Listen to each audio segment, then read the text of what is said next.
Roll. Okay, people, as you know, it's Graham Moore, and I have with me Dr. Bill Warner. Again, I consider Dr. Bill Warner as an expert in Islam. He is a lovely gentleman that's got a lot of information about Islam. I would consider him to be the world's expert in the West of this ideology. So again, Bill, I'd just like to, for you to introduce yourself and say hello to the audience. Well, first, I'm delighted to be here because we're going to talk about my favorite subject. And what is my favorite subject? Political Islam. And I've been at the study of Islam for decades. I started my study of Islam when I was 30 years old, and I'm 78 now, so that was a long time ago. And I became interested in Sufism. It was introduced to me as mystical Western mysticism. So I was very fascinated by that. I studied it for about a year. And there were some things about it that were very attractive, but there were also some things about it that were like some dark shadows in the corners. And those dark shadows I didn't have words for, but now that I know those shadows were Sharia and Jihad. So I drifted away from it. And then I was later became a college professor, and I had many students who were Muslims. And so if you have someone you want to really communicate with, I think it's good to know what their religion is. And besides that, they were very clear that their religion was very important to them. So I talked a great deal with Muslims in my office. I mean, they tried to convert me, and I would talk to them about Islam. So then I began to realize that these people were nice, but there was something behind them. And so what was behind them is the doctrine of Islam. So I sat down this time. I'd read the Quran in bits and pieces, but this time I read it from front to back. Then I read the life of Mohammed, and then I went, whoa, we have a problem here. And then on September 11, 2001, when I saw the second plane hit the second tower, I said, it is jihad. Islam is here. And I knew that I lived in a nation that knew nothing about Islam at all. They couldn't even answer the question, what is Islam? So I decided I would devote myself to bringing to the world at large the doctrine of Islam based on the foundational text in a form that anyone could read. My audience when I write is not for a college graduate, but for a truck driver or a plumber or a high school student. That is, I write for the common man. So anyway, that's a little background about me and what I do. Well, thanks for that, Bill. I mean, so let me just tell people, I am one of those common people that you refer to. Everything that I know about Islam, I have learned from you.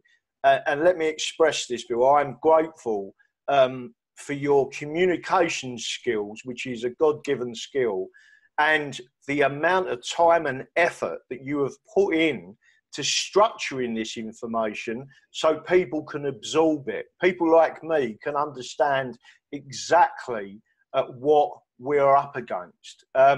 Just to give you a brief as well, there's a book out there by General Michael Flynn.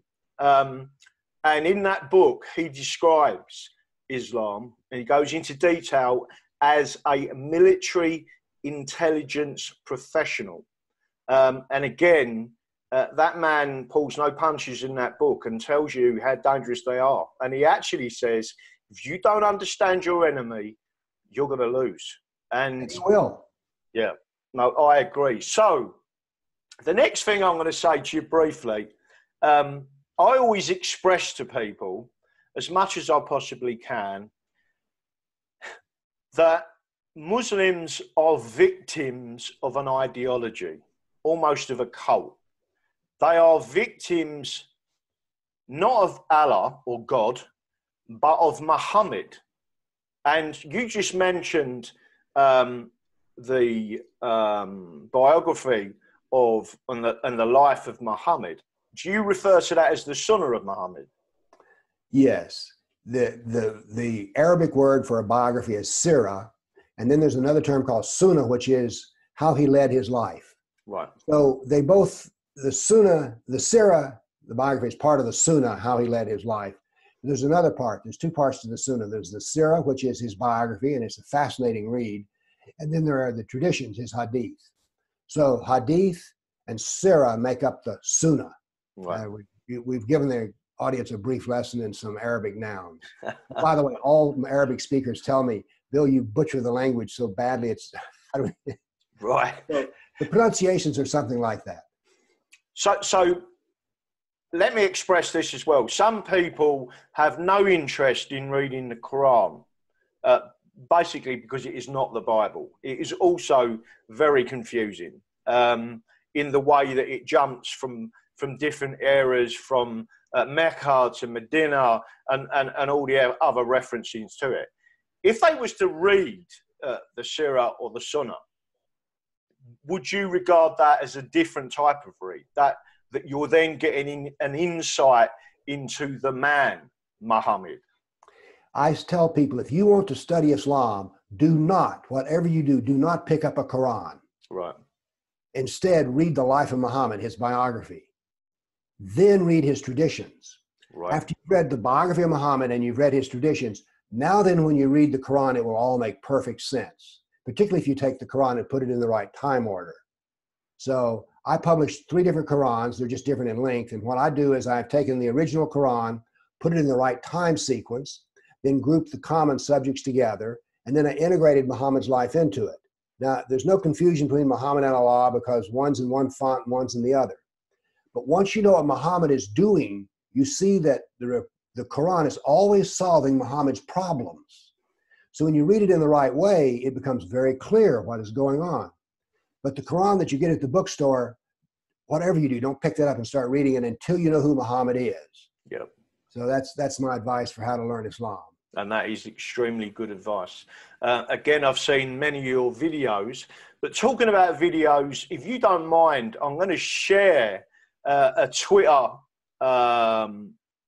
tweet today that shows someone in England, in fact Wales, and they are talking about Islam and Islamophobia and the fact that a jihad is or a hijab is if you refer to it in a negative way, you are being or being Islamophobic in some way. Right. So let me just see if I can share this with you. And I'm hoping it's on the screen. I've shared the screen. The definition says Islamophobia is rooted in racism and is type of racism that targets expression of Muslimness and or perceived Muslimness. And I think we have to differentiate between the freedom of speech and freedom of hate and bigotry. The definition, it's clear. It doesn't say that you cannot criticize Islam, you cannot criticize expression or parts of the faith. No, the freedom of speech is a dear value that needs to be protected and is part of our British way of life. But we have to make a clear distinction between freedom of speech and freedom of bigotry. What we are saying in this definition that is endorsed by Muslim Council of Wales, by many Muslim organizations and over 80 academic, what they're suggesting is that we need to tackle Islamophobia in its different forms that include the cultural forms, the sociological forms and so on. Right. So when someone cannot get a job because of her name or his name, but that's discrimination. This is Islamophobia. That's already outlawed. I wanted to, because you haven't answered my question. So I want to come back to it, because the definition is that it's expressions of Islamophobia is about expressions of attacking expressions of Muslimness. So I come back again. If people attack the wearing of the niqab or other or the extension of Sharia law, is that Islamophobia? It is Islamophobia if you are spreading false information and misconception. No. It is Islamophobia if you are... Is it Islamophobia to say that people should not wear what you're wearing? Is it or not? Islamophobia, it's if you are saying, if you are attacking me and saying that I am a letterbox and a bank robber, this is Islamophobia.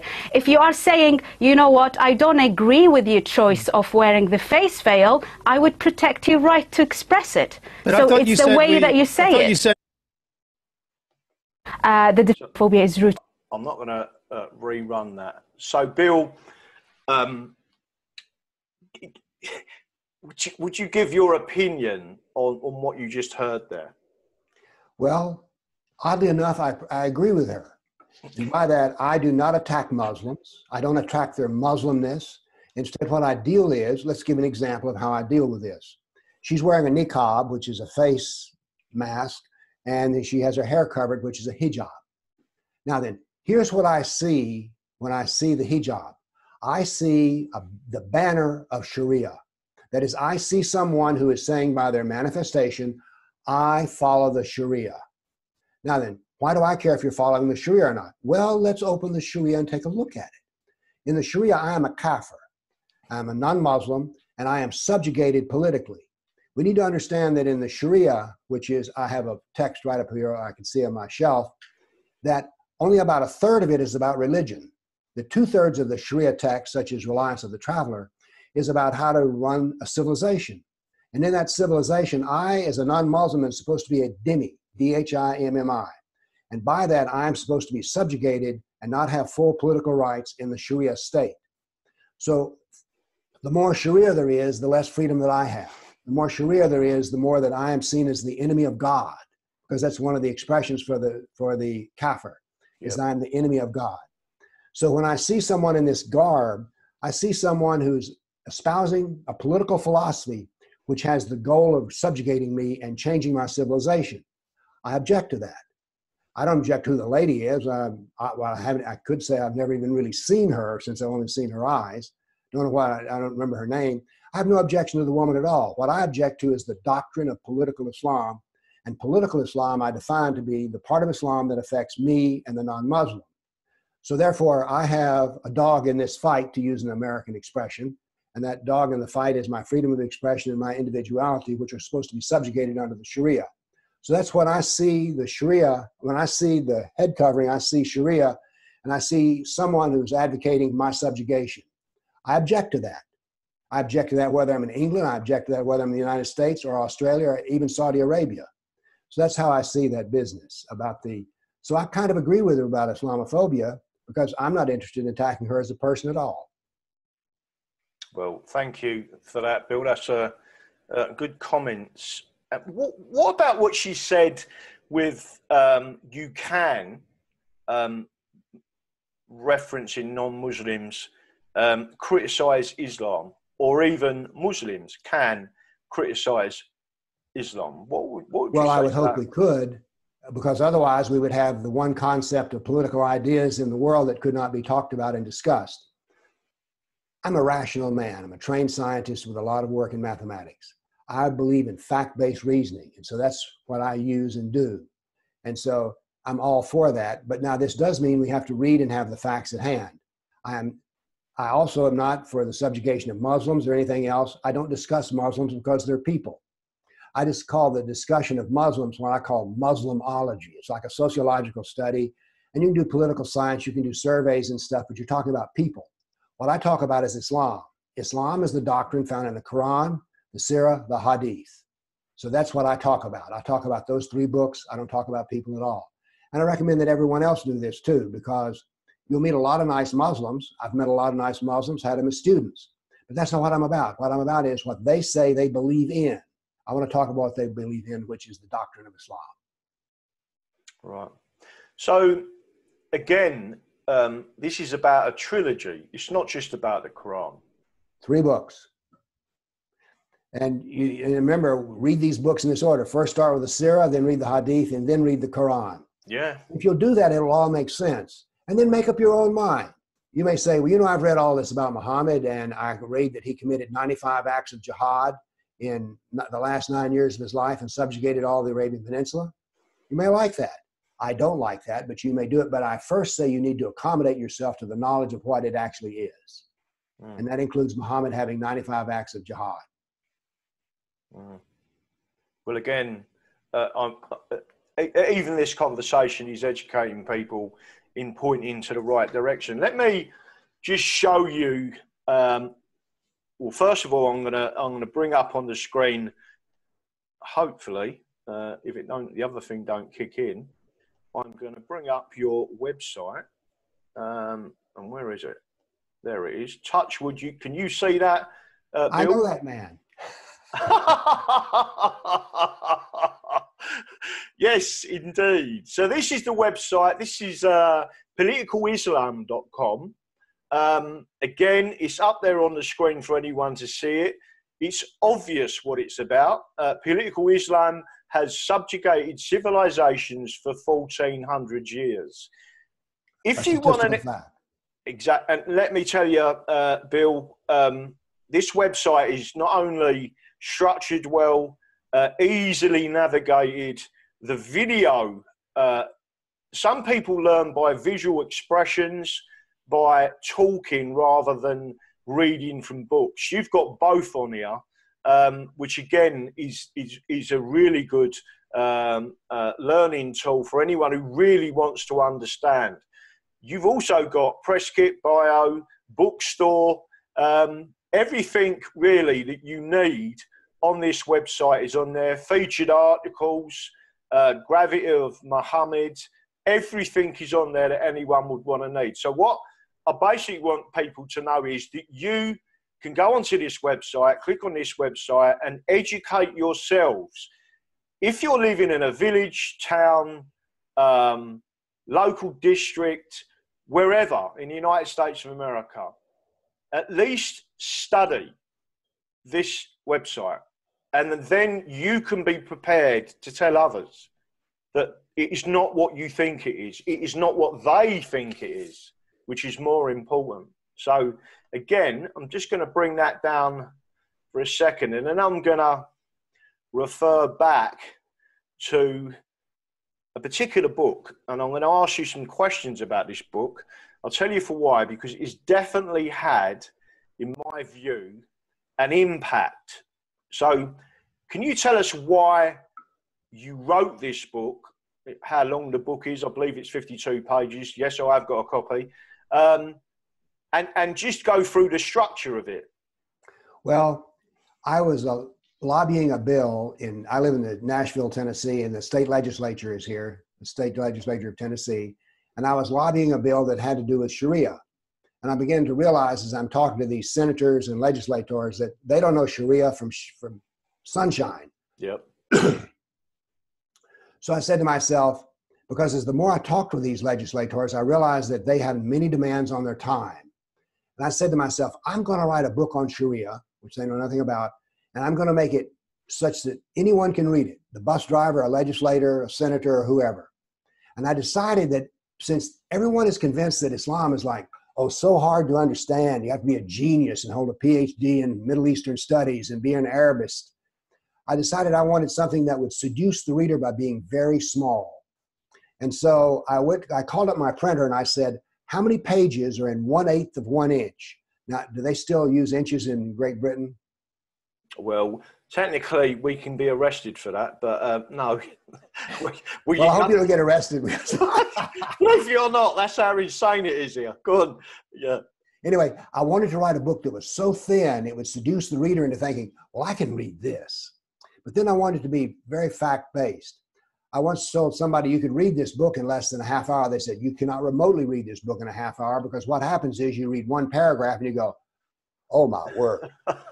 Oh my word. I agree. Okay. This is God's law.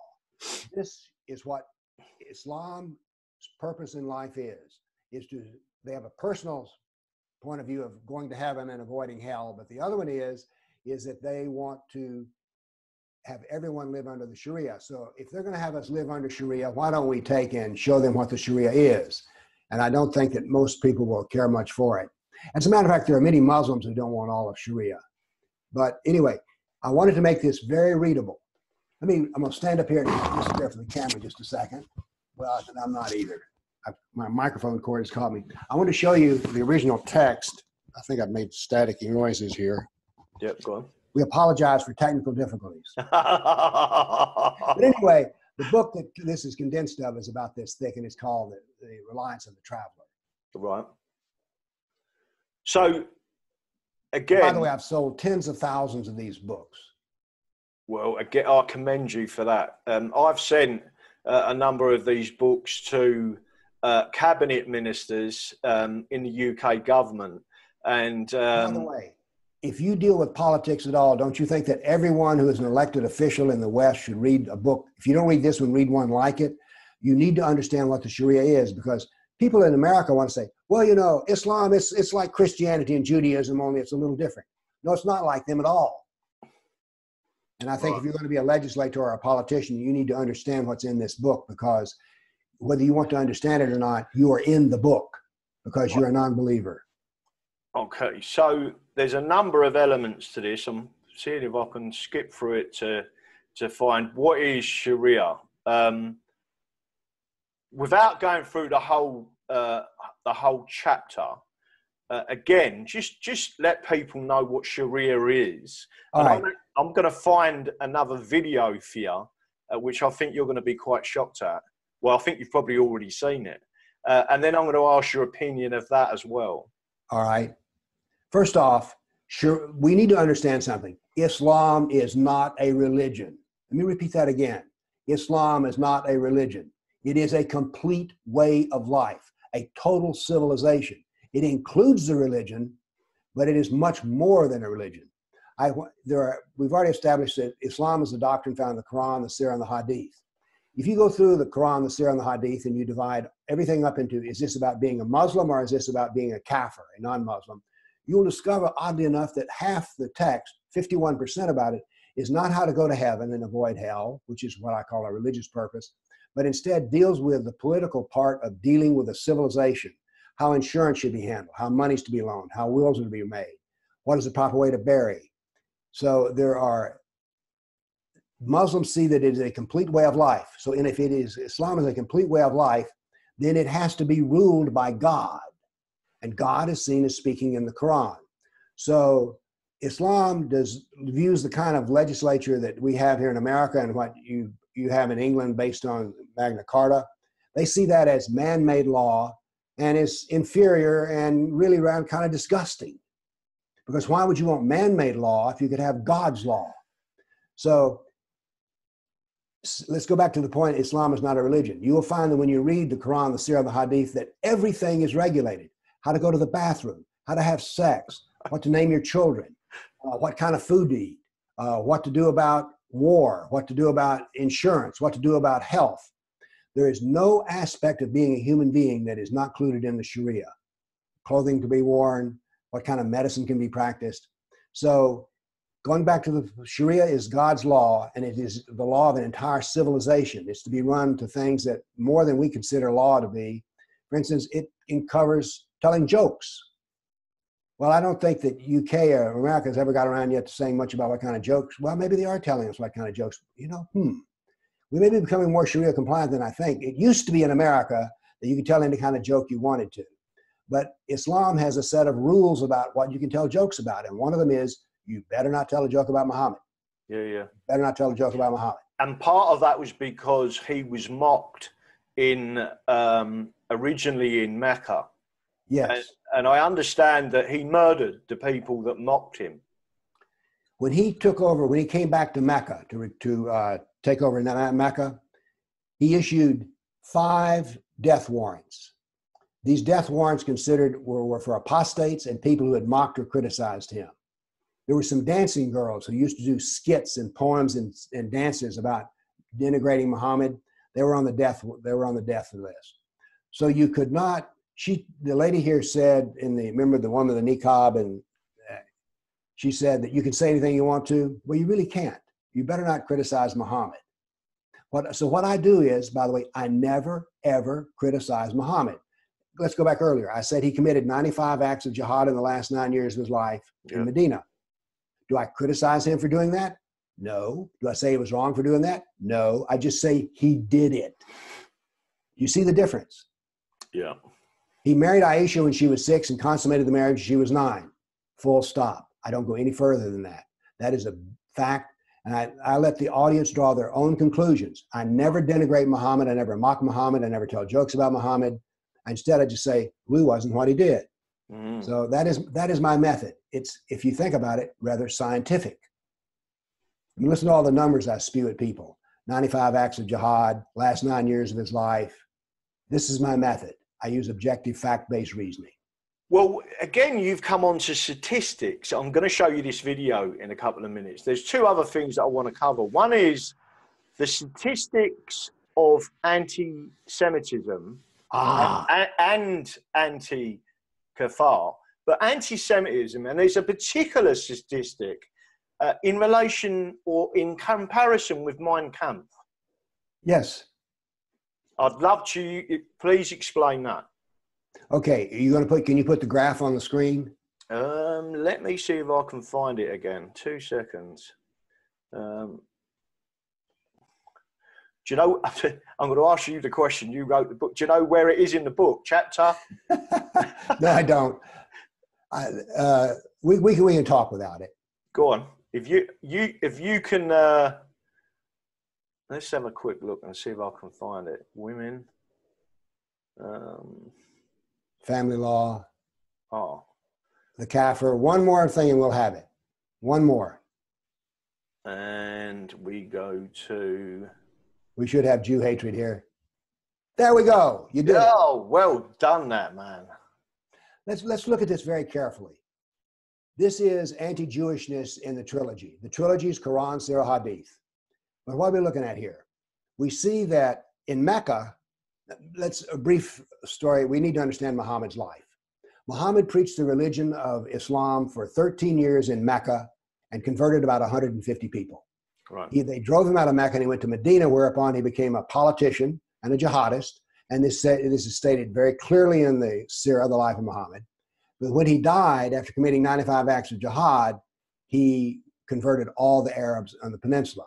So therefore, it was successful made by jihad. But now let's go back to, there's a story here. When he told the story of he was being a prophet in Mecca, he said, I'm in the lineage of the Jewish prophets. Because if you're a middle-aged businessman and certainly God is talking to you, you need to explain to people, how do you fit this into your life? Well, he said, I'm part of the same lineage as Moses and David and Solomon and the other Jewish prophets. So they said, okay, Muhammad, you're like a prophet like the Jews have. This is in Mecca. Now, what we see is in Mecca, the Quran written in Mecca, it's mostly praises Jews, but at the last year of that he was there, there's some Jew hatred that creeps into the text. So that accounts for the 1% of anti-Jewish texts in Mecca. Yeah. Now let's go to Medina. 17% of the Quran written in Medina is filled with Jew hatred. 17%. In the Sirah, 12% of it, the life of Muhammad, is devoted to Jew hatred. 8.9% of the Hadith are about Jew hatred. So in the trilogy, Quran, Sirah, Hadith, 9.3% of it is devoted to Jew hatred. Now, what's the gold standard of Jew hatred? I say it's Mein Kampf. Yeah. You've probably never met many people who actually read Mein Kampf. No. I find it's one of those books everybody's heard about and nobody's read. 7% of Mein Kampf is devoted to Jew hatred, whereas 9.3% of the Quranic, of the doctrine of Islam, is devoted to Jew hatred. So there is more Jew hatred in the Quran, Sirah, Hadith than there is in Mein Kampf. I find this to be a fascinating fact, and I also find it fascinating that no one seems to know this. Although I think some in Europe are beginning to get the idea that Muslims, by and large, do not like Jews. And the reason is Muhammad, well, Allah says in the Quran that Jews are apes and pigs. That's not a nice thing to say. No. Well, again, just to come back to that, was you aware that on the bestsellers list in Arabic countries is Mein Kampf, written in Arabic? Yeah. And do you know the Protocol of the Elders of Zion. That's another big selling book. So again, just to let you know this, or let the audience know this, was you aware that Hitler gave the Mufti of Jerusalem, who, by the way, it was the British who put him into a position of power in Palestine at the time, was you aware that Hitler gave him the printing presses in Arabic to print Mein Kampf? I did not know that, but I'm not surprised. It is a best-selling book to this day in Arabic countries. Right. Well, the next thing I would say to you, was you aware that the Mufti of Jerusalem was also one of the people behind a number of potential genocides? But This is precisely true. I read a book one time, a definitive book on the SS. It was one of these books that 20% of the book are the notes, end notes at the end of the back of the book. very factually based. When the persecution of the Jews started in Germany, the idea was not, according to the records of the SS, to kill them. Exactly. Their goal was to ship them out to the Middle East, actually. That was their first idea. We'll just ship them to the Middle East. They'll be happy there. The Middle East will be happy. We won't have them around. Well, the Mufti of Jerusalem didn't like the idea of bringing the Jews to Jerusalem, and he said, there's another way to do this business. And he told him the story of how Muhammad dealt with the Jews of Medina. Yeah. Now, let's cover the story of the Jews of Medina very quickly. When Muhammad moved to Medina from Mecca, there were 3 Jewish tribes who composed half of the population of the city of Medina. 2 years later, they were all gone. They were completely annihilated. They'd been driven out, enslaved, executed. And so the Mufti of Jerusalem said, if you need to deal with the Jews, Hitler, this is the way to do it. This is the way Muhammad did it. And so this came from the Mufti of Jerusalem came the idea, who got the same idea from Muhammad, as to what to do with the Jews. Now, the thing I find most appalling about this is that very few Jews want to pay any attention to the facts that I've just given you. But then again, they're no better than the Christians. I find that both Christians and Jews want to bury their head in the sand and not pay any attention to this. Instead, what they want to do, religious leaders want to go to a bridge-building interfaith gathering where they submit themselves to the Muslim. So I thought when I brought forth all these facts that there would be a big push for people to understand and use them. What I find is that by and large, most people do not want to know what I know. They're like, nah, nah, nah, nah, nah, I can't hear you, and I can't read you. Why do they do that? Because if you do read it, and people have a suspicion of that this material is in there, you'll discover that you're living in a world which is not the world you want to be living in. Yeah. So I find that people find comfort and bliss in being ignorant. And we have an expression in America, if ignorance is bliss, these people are well blistered. Well, this is even now I'm still learning from you. Can I ask you a question? Was you aware, seeing as we're talking about the Nazis, Mein Kampf, Hitler, etc., and the SS, was you aware that there were 2 Nazi divisions staffed entirely by Mohammedans? Yes. The 13th and the 21st Division. Yes. And that they was identical then to what ISIS are doing now. And where is it that Boko Haram, ISIS, and the 13th and 21st Division of the Waffen SS got their instructions from? I think it's the instructions straight from Muhammad. The people want to say Islamic State is not Muslim, is not really Islamic. Let me tell you, as a man who has read the Quran, the Surah, and the Hadith daily for decades, Islamic State, and by the way, the head of Islamic State is Abu Bakr al-Baghdadi, and he has a PhD from Al-Azhar University in Islamic Studies. So don't tell me this man doesn't know what he's talking about. Oh, no. Yep. And so what they do is they used to, their magazine was called Dabiq, as I recall. It was an internet magazine.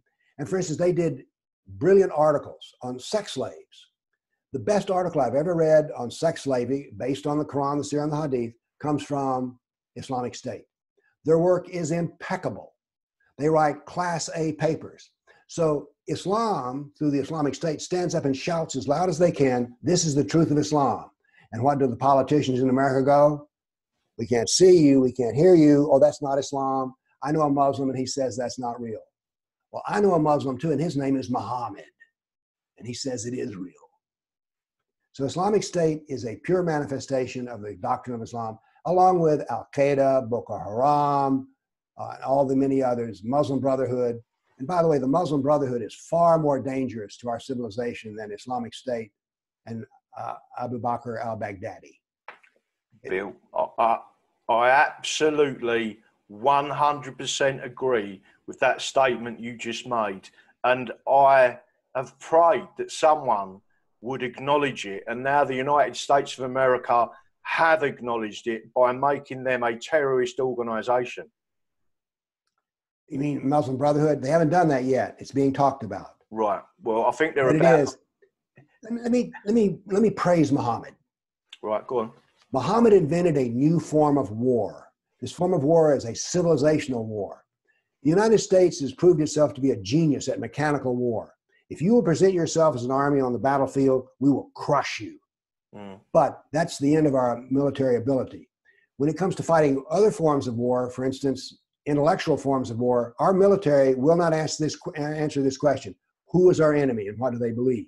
Our military will not believe that. One of the reasons they won't believe that is Islam advances its pressure of doctrine, not just through war, bang, bang, bang, but through other things. Let me give you a trivial example.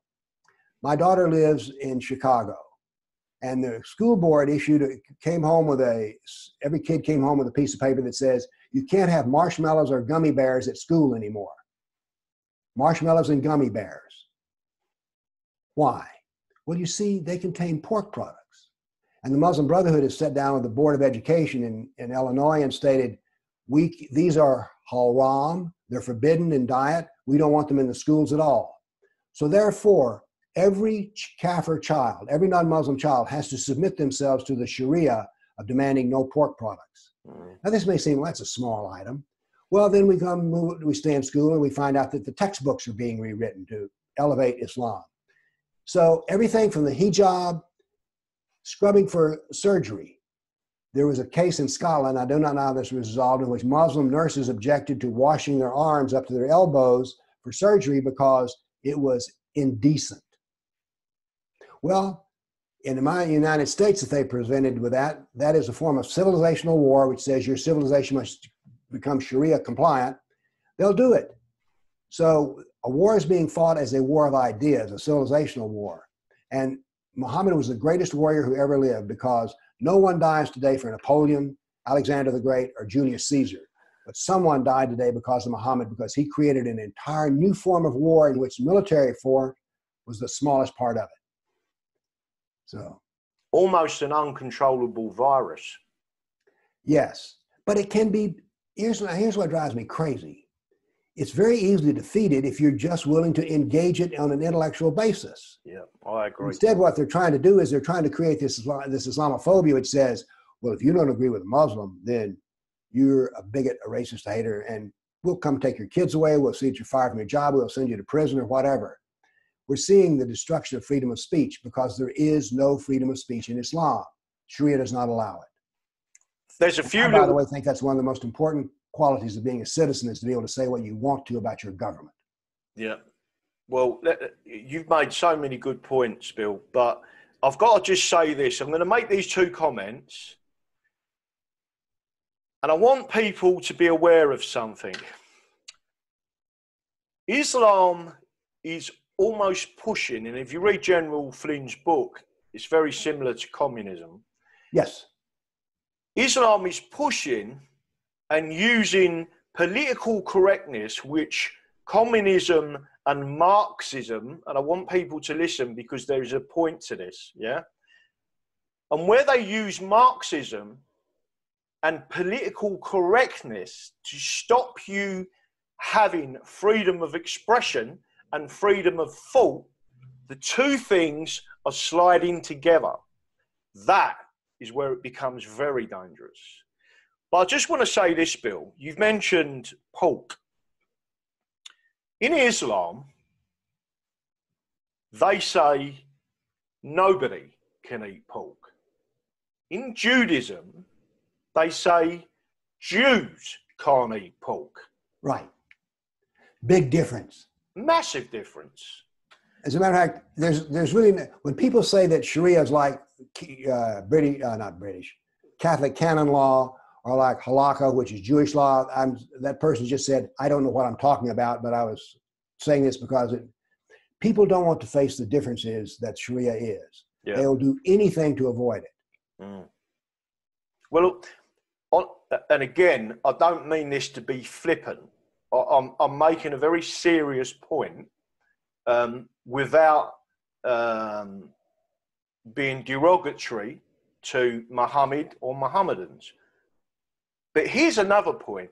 Why is it that Muslims are forbidden to drink alcohol, but are allowed to drink camel's urine?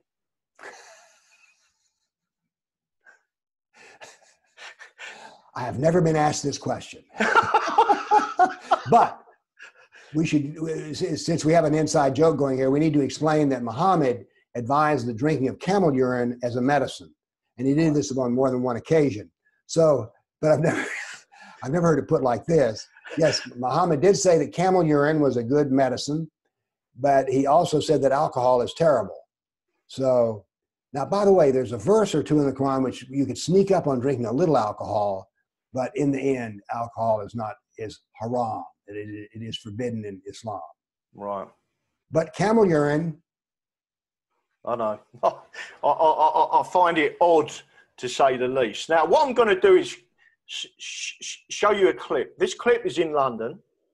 It is a Muslim conference. In the audience, there are ISIS flags, there are Palestinian flags, Pakistani flags, Islamic flags.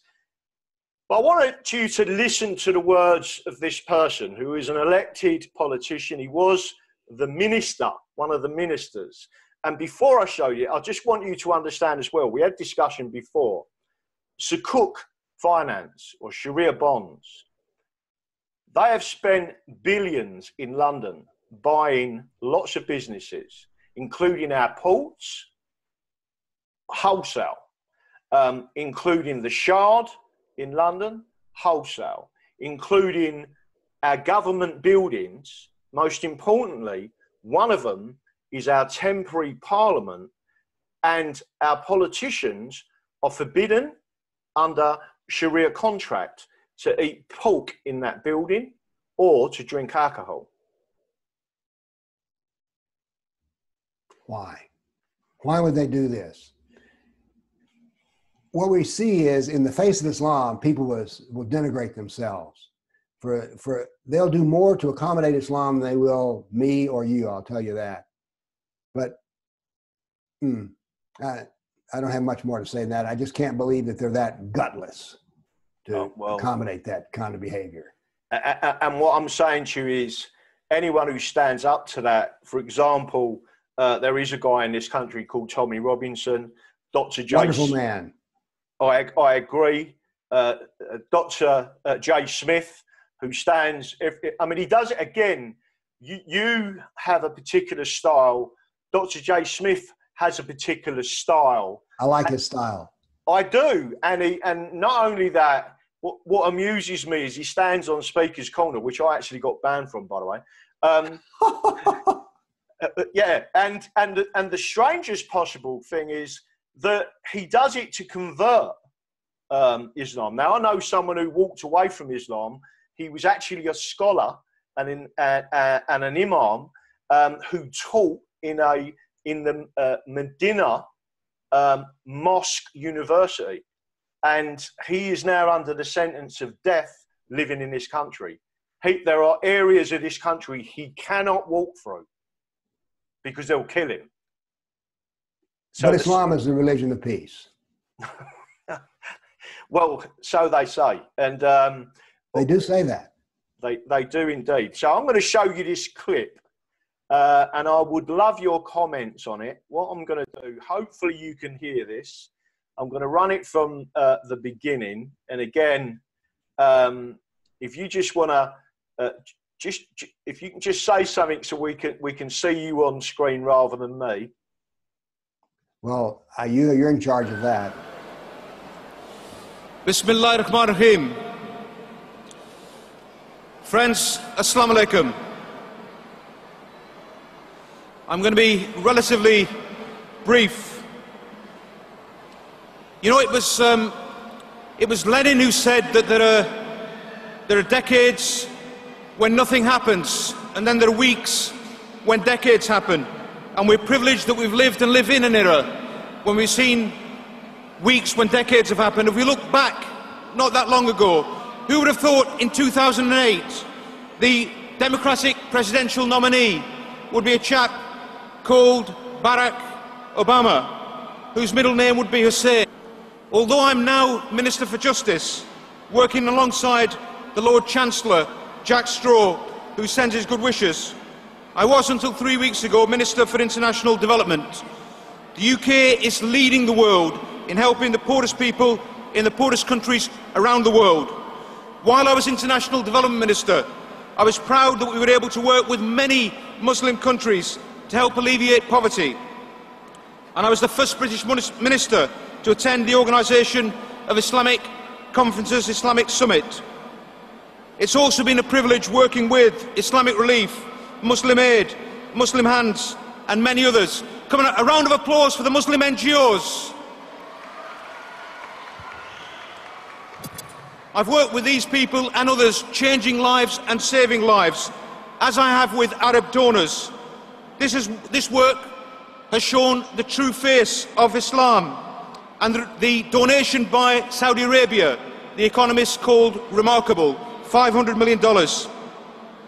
My work as International Development Minister has resulted over the next 3 years with the UK assisting Bangladesh to the tune of £370 million, Pakistan inshallah £480 million, Palestine inshallah £243 million, Yemen in excess of £100 million, not to mention Sudan and Somalia. I was also very proud of the fact that I was able to secure £90 million for Pakistan, which inshallah will help to save the lives of 30,000 women and 350,000 children across Pakistan. Martin Luther King once said, "Injustice anywhere is a threat to justice everywhere."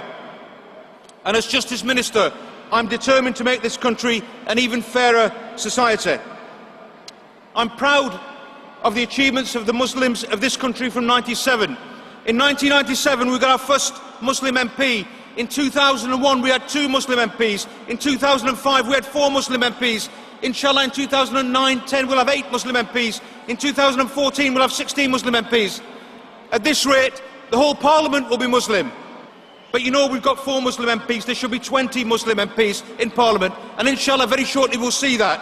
And I'm confident, as Britain's first Muslim minister, that inshallah, in the next 30 years or so, we'll see a Prime Minister in this country who happens to share my faith. But I just want to say, very quickly, we have some challenges in my current job as Minister of Justice. Over 11% of the prison population is Muslim. 3% of the population in the UK is Muslim. Over 11% of the prison population is Muslim. Today we're showing the true face of Islam, not the face all too often we see in the media. Keep up the good work, you guys and Islam Channel, and inshallah our future in this country is very bright. Thank you very much.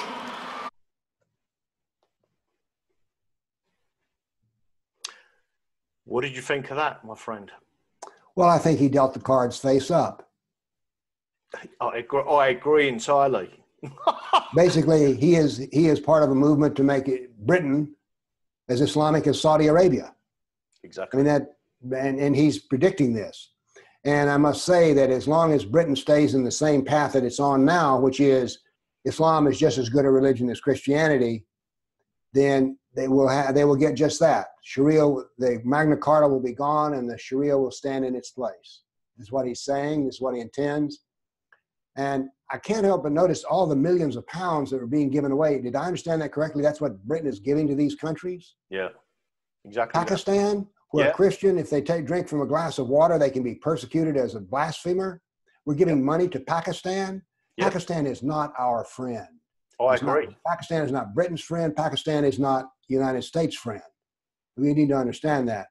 But I do like the fact that, as I say, he dealt his cards face up. We're here to take over the government of the UK, and we're on the path to do so. And does Theresa May like this or not like this? I have no idea, but I've got a feeling that she wouldn't speak against it. But I'm making that up. I don't really know. But what he's saying is he's laid out the plan of the Muslim Brotherhood, and he also knows this. No matter how outrageous he states this, there will never be any pushback from the media. The London Times is not going to write anything but, oh, great. In another century, Britain will be fully Sharia compliant and part of the Arabia. I mean, would the London Times oppose what he said? I don't think so, because that would be Islamophobia. Mm. Well, if we'll finish on this if we can. we've mentioned Tommy Robinson and what Theresa May thinks. Our judicial system, our government, and the system, the state, is persecuting Tommy Robinson. They've already held him in prison for a non-offence. They held him in solitary for several months. He lost stones in weight. They transferred him to a cell opposite the prison's mosque, and he had to keep his windows closed in the summer, and the temperatures was rising. He lost a hell of a lot of weight. He is now being targeted again. He has had numerous death threats, and the government are, instead of helping him, are persecuting him. And I think that should answer the question that in reality you've seen what's going on, and that our government, our parliamentarians, and whoever it is who sits above them, some people refer to it as the deep state, some people say the seventh floor in America, but whoever these people are, they are more than complicit in allowing and arranging this to happen. Tommy Robinson is a political prisoner, pure and simple. What I find going on, and by the way, although I don't know that May's any worse than Macron or Merkel, but neither Merkel, Macron, or May seem to be have any interest in preserving the very civilization that they're supposedly head of. They're willing to accommodate anything from Islam at all. By the way, I want to say something about, in the United States, we find royalty to be an odd thing because, and yet we see that the Brits love their queen and king when they have that one instead. But should not the queen have some, I thought that the royalty was the head of the Church of England. Should she not stand against what is happening to the churches, Christianity in Britain, but instead she sits there silent? Basically what I see is that the people who care at the grassroots are being persecuted by those at the top who have all the power and they don't care at all. The citizenry of Britain is no longer trusted by its government. That's what we see here in America. It's like, you're not trusted. You're not trusted by the government nor anybody else who opposes the government. So this is tragic to me. And Tommy Robinson is a great man and a great hero. He's got more backbone than 99% of the people that I meet. He's a hero. I agree with what you just said. Again, Tommy Robinson, he does it a slightly different way to me, as you do it a different way to Jay Smith and Randall Terry, but we're all communicators. And as long as we can reach out and touch people and just say, listen, that's all we're asking you to do. And as long as we have got people like you, and you have created for us a legacy of knowledge on your website, through your books and through your study of Islam since you was 30 years old. And I, for one, am very grateful for that. I know that my grandchildren, my great-great-grandchildren will end up being very grateful for men just like you. You're very kind. Thank you. No problem. So on that said, I'm going to say it's goodbye from me, and it's goodbye from Dr. Bill Warner, and I do hope you'll come back on the channel and talk to us again, and we'll go through various subjects. You ask, I'll respond. It's easy. Just ask me and I'll be there. Thank you. Thank you very much.